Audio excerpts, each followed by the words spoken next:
अथाष्टमोऽध्यायः। अर्जुन ने कहा, हे पुरुषोत्तम, वह ब्रह्म क्या है? ब्रह्म क्या है? अध्यात्म क्या है? कर्म क्या है?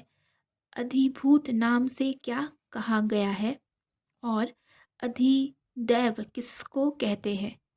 हे मधुसूदन, यहाँ अधियज्ञ कौन है और वह इस शरीर में कैसे है? यथा युक्ति चित्त वाले पुरुषों द्वारा अंत समय में आप किस प्रकार जानने में आते हैं? श्री भगवान ने कहा, परम अक्षर ब्रह्म है। अपना स्वरूप अर्थात जीवात्मा अध्यात्म नाम से कहा जाता है तथा भूतों के भाव को उत्पन्न करने वाला जो त्याग है वह कर्म नाम से कहा गया है। उत्पत्ति विनाश धर्म वाले सब पदार्थ अधिभूत है। हिरण्यमय पुरुष अधिदैव है। और हे देहधारियों में श्रेष्ठ अर्जुन, इस शरीर में मैं वासुदेव ही अंतर्यामी रूप से अधियज्ञ हूँ। जो पुरुष अंतकाल में मुझको ही स्मरण करता हुआ शरीर को त्याग कर जाता है वह मेरे साक्षात स्वरूप को प्राप्त होता है। इसमें कुछ भी संशय नहीं है।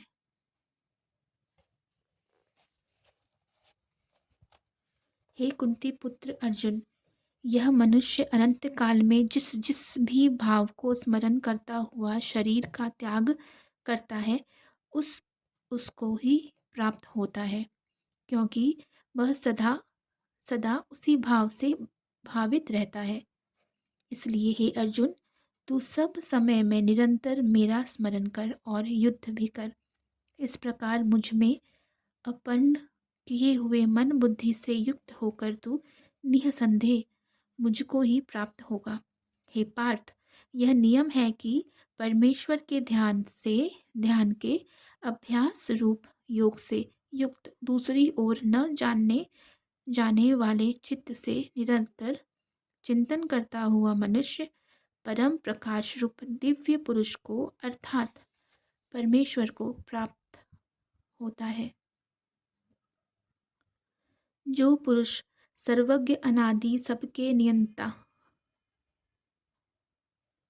सूक्ष्म से भी अति सूक्ष्म सबके धारण पोषण करने वाले अचिंत्य स्वरूप सूर्य के सदृश नित्य चेतन प्रकाश रूप और अविद्या से अति परे शुद्ध सच्चिदानंद घन परमेश्वर का स्मरण करता है, वह भक्ति युक्त पुरुष अंत काल में भी योग बल से भ्रिकुटी के मध्य में प्राण को अच्छी प्रकार स्थापित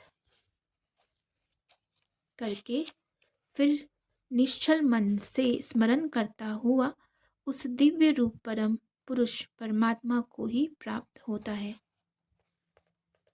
वेद के जानने वाले विद्वान जिस सच्चिदानंद घन रूप परम पद को अविनाशी कहते हैं, आसक्ति रहित यत्नशील सन्यासी महात्मा जन जिसमें प्रवेश करते हैं और जिस परम पद को चाहने वाले ब्रह्मचारी लोग ब्रह्मचर्य का आचरण करते हैं, उस परम पद को मैं तेरे लिए संक्षेप से कहूँगा। सब इंद्रियों के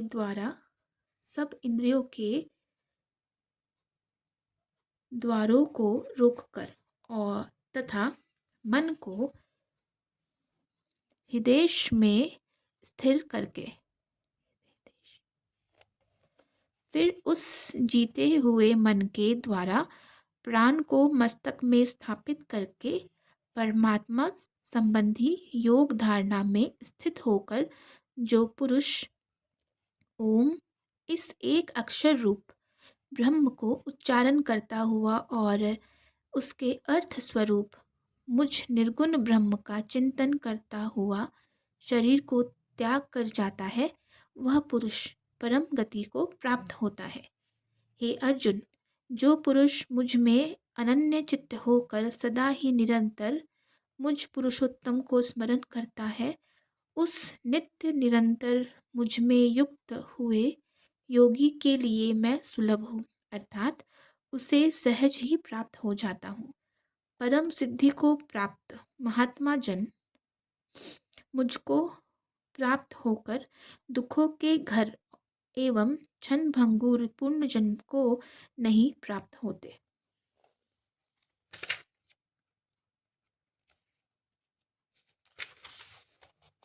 हे अर्जुन, ब्रह्मलोक पर्यंत सब लोक पुनरावर्ती है, परंतु हे कुंती पुत्र, मुझको प्राप्त होकर पुनर्जन्म नहीं होता, क्योंकि मैं कालातीत हूँ। और यह और ये सब ब्रह्मादि के लोग काल के द्वारा सीमित होने से अनित्य है। ब्रह्मा का जो एक दिन है, उसको 1000 चतुर चतुर्युगी तक की अवधि वाला और रात्रि को भी 1000 चतुर्युगी तक की अवधि वाली जो पुरुष तत्व से जानते हैं, वे योगीजन काल के तत्व को जानने वाले हैं। संपूर्ण चराचर भूतगण ब्रह्मा के दिन के प्रवेश काल में अव्यक्त से अर्थात ब्रह्मा के सूक्ष्म शरीर से उत्पन्न होते हैं और ब्रह्मा की रात्रि के प्रवेश काल में उस अव्यक्त नामक ब्रह्मा के शरीर सूक्ष्म शरीर में ही लीन हो जाते हैं। हे पार्थ, वही यह भूत समुदाय उत्पन्न होकर प्रकृति के वश में हुआ रात्रि के प्रवेश काल में लीन होता है और दिन के प्रवेश काल में फिर उत्पन्न होता है। उस अव्यक्त से भी अति परे दूसरा अर्थात विलक्षण जो सनातन अव्यक्त भाव है, वह परम दिव्य पुरुष सब भूतों के नष्ट होने पर भी नष्ट नहीं होता। जो अव्यक्त अक्षर इस नाम से कहा गया है, उसी अक्षर नामक अव्यक्त भाव को परम गति कहते हैं तथा जिस सनातन अव्यक्त भाव को प्राप्त होकर मनुष्य वापस नहीं आते, वह मेरा परम धाम है। हे पार्थ, जिस परमात्मा के अंतर्गत सर्वभूत है और जिस सच्चिदानंद घन परमात्मा से यह समस्त जगत परिपूर्ण है, वह सनातन अव्यक्त परम पुरुष तो अनन्य भक्ति से ही प्राप्त होने योग्य है। हे अर्जुन, जिस काल में शरीर त्याग कर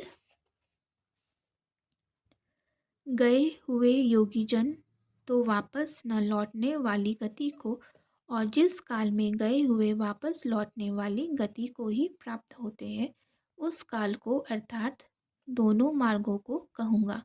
जिस मार्ग में ज्योतिर्मय अग्नि अभिमानी देवता है, दिन का अभिमानी देवता है, शुक्ल पक्ष का अभिमानी देवता है और उत्तरायण के 6 महीनों का अभिमानी देवता है, उस मार्ग में मरकर गए हुए ब्रह्मवेत्ता योगीजन उपयुक्त देवताओं द्वारा क्रम से ले जाकर ब्रह्म को प्राप्त होते हैं।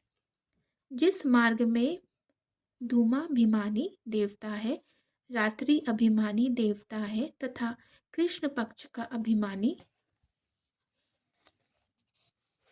देवता है और दक्षिणायन के 6 महीनों का अभिमानी देवता है, उस मार्ग में मरकर गया हुआ सकाम कर्म करने वाला योगी उपयुक्त देवताओं द्वारा क्रम से ले गया हुआ चंद्रमा की ज्योति को प्राप्त होकर स्वर्ग में अपने शुभ कर्मों का फल भोगकर वापस आता है। क्योंकि जगत के ये 2 प्रकार के शुक्ल और कृष्ण अर्थात देवयान और पितृयान मार्ग सनातन माने गए हैं। इनमें एक के द्वारा गया हुआ जिससे वापस नहीं लौटना पड़ता, उस परम गति को प्राप्त होता है और दूसरे के द्वारा गया हुआ फिर वापस आता है, अर्थात जन्म मृत्यु को प्राप्त होता है। हे पार्थ, इस प्रकार इन दोनों मार्गों को तत्व से जानकर कोई भी योगी मोहित नहीं होता।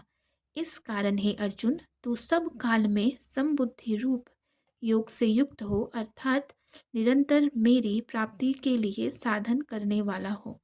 योगी पुरुष इस रहस्य को तत्व से जानकर वेदों के पढ़ने में तथा यज्ञ तत्व और दानादि के करने में जो पुण्य फल कहा है, उन सबको निसंदेह उल्लंघन कर जाता है और सनातन परम पद को प्राप्त होता है।